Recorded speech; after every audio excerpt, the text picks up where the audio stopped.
Alright guys,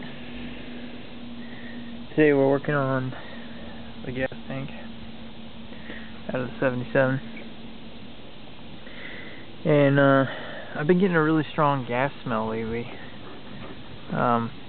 If you're riding in the truck, especially it's on the passenger side, and it only happens when it's running. If it's been sitting for a while, you can't smell it. So I got to thinking, and I thought, well, there's one or two reasons why you get a smell when it's sitting. I mean, when it's only running. It's either the fuel lines or the pump, something in that system, because there's fuel flow, or it's because the truck's been bouncing around and fuel sloshing. So I got to investigating, and I didn't see any cracked or broken lines, no obvious fuel leaks, and my gas gauge stopped working again. So I figured, well, I gotta drop the tank to figure that one out anyway, after doing some tests on the wiring. So I dropped it, and this portion of the tank right here was wet. So I scrubbed off the undercoating, and there was a little bit of surface rust right there, and I cleaned that off, and if you could see right there, I got a little, I'm sorry if it's shaking there, guys, a little pinhole right in that little pocket there. I don't know if that's somebody previously fixed that, or if it's made like that, but with the sender out there, the sender out of the tank, I was able to block the light off like this, and I could see there's just a little pinhole, and then I found when I put my finger over there, it blocked it off. So I cleaned it off, then I used some wet dry sandpaper with water, and I sanded it off all clean. So then to fix it, I got some of the stuff called WATER WELD. It's made by Chevy Weld. It says specifically on it that you can use it on gas tanks. Since this is pretty much at the top of the fuel level, and the only fuel that's going to hit this is splashing fuel, I feel confident that something like this would work.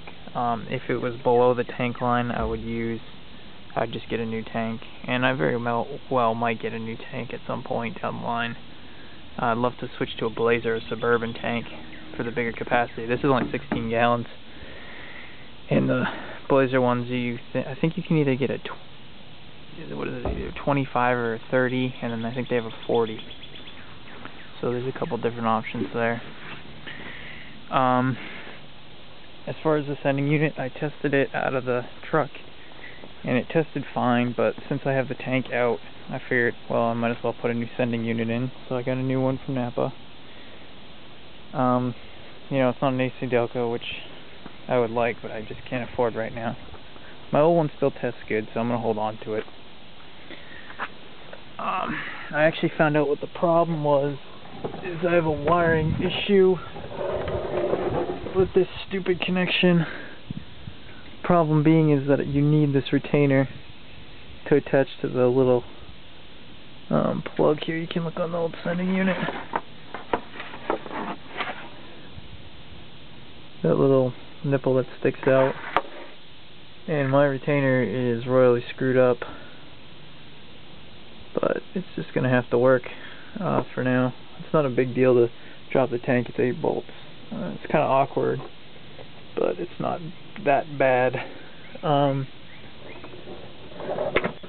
Here you can see where my tank was rubbing on the body, right there, right there. I wonder if this bolt sticks right where that little dent is. Could be. Could very well be. Actually, you know what? Yeah, the tank pockets out like this. I bet that's exactly what that indent's for. I bet it's for that bolt head. Which that would be a seat bolt?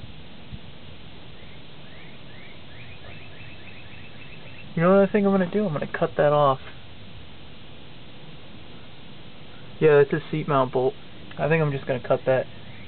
I'll cut a couple threads off of that thing and take that sucker out of the equation altogether. Because it's just, I can't have fuel leaking. That's just one of those things that drives you crazy, the smell and everything. Also, I put in new body mounts, rubber ones, with hardware. I got them from LMC truck. It's 130 something bucks for all the bolts and all the rubber with the built-in washers and everything. I figured rubber would ride a little nicer than polyurethane. The truck seems tighter though. But I did all the radiator mounts, these cab mounts. It even came with all the bed bolts for the Stepside, but I'm not going to switch those out now. But yeah, it's the cheapest kit there is. I mean, again, I'm not really made of money right now, so I'm trying to save where I can. I got a big run coming up this weekend, 2 days, tomorrow and Sunday, so I got the swampers on and everything. So hopefully I'll get some good video footage, or at least some good pictures, and I can make a slideshow of that for you guys. But I'm working on getting this tank in, and then I got some other stuff I'd like to make some videos of, so stay tuned.